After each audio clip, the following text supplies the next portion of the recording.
Hello and welcome everyone to Gold Asset of the Day for the 8th of February 2023, presented by myself, Phil Carr, at the Gold and Silver Clubber.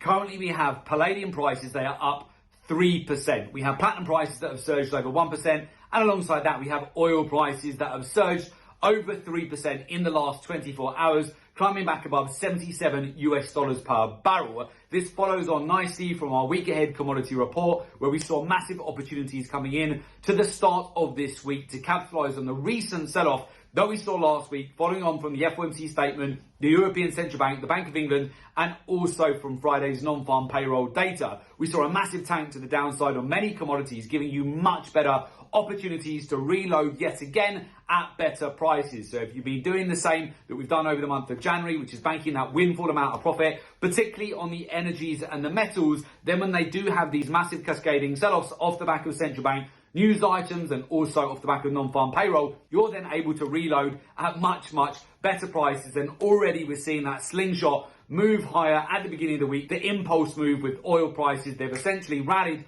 almost 400 points now in the last 24 hours, which goes back to our point at the start of the week. The oil is just a range-bound market at the moment. Every time we're coming back down towards that $72, $73 per barrel handle, it's a massive opportunity for you to buy. Right now, oil is trading back at $77 per barrel. Palladium, we talked you through this as well in detail on the week ahead report, that we like palladium below $1,600 per ounce. We saw a dip on Monday all the way back down towards the 1550 handle, and subsequently we're now trading back at $1,640 per ounce within the last 24 hours, a 3% breakout to the upside on Tuesday. Alongside that, we also highlighted to you opportunities on platinum to be looking at levels at $980 per ounce or lower. We've subsequently seen dips back down to $970 and then a slingshot move higher back above $985 per ounce. The real star so far this week has in fact been palladium and also crude oil, which are built into multiple positions on these markets. Now on Tuesday, of course, we have the speech from Jerome Powell. At time of recording, we do currently have palladium prices and oil prices. They have broken out over 3% to the upside so far on Tuesday. But then as we transition into the end of the week and next week as well, a lot of the focus is going to revolve around next week's CPI data. The normal playbook as you start leading into that news item and data point is to see commodities rally in the lead up to that news item. Oftentimes they do spike on the CPI data, and then you can see the subsequent profit taking, which has taken place time and time again. Again, this comes back to our point. It's not a buy and hold market. If all you're doing is buying and holding in these markets, you're going to make no money at all. Many traders out there, they're still using their outdated technical analysis or gimmicky technical indicators. They're FOMOing in and buying too high, like on gold last week when we finally got that breakout back towards $960 per ounce. Too many traders, they bought in at the top of the move, expecting gold prices to break out to 2,000 or all-time highs.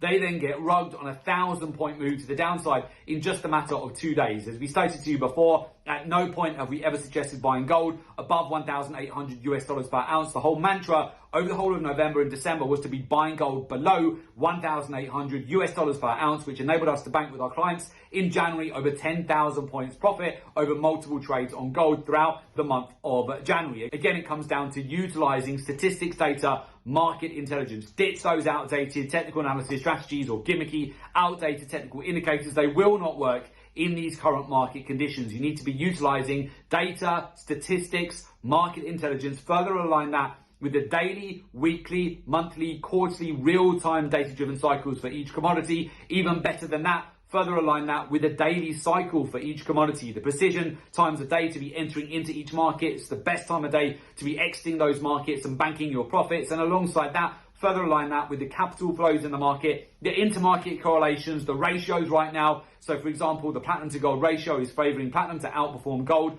over the course of February. Alongside that, you want to be utilizing the macroeconomics, the fundamentals, the sentiment in the market, then further compound that with how the commercials, hedge funds, money managers, banks and institutions are positioned in the market in real time. That's going to help you massively to get an edge. So with that, if you would like to join our community of successful traders and learn the professional research-driven approach to the market and join our professional mentorship program, there is an opportunity for you to do so. Just make sure you click in the link below today's report in order to make an application to join our professional mentorship program.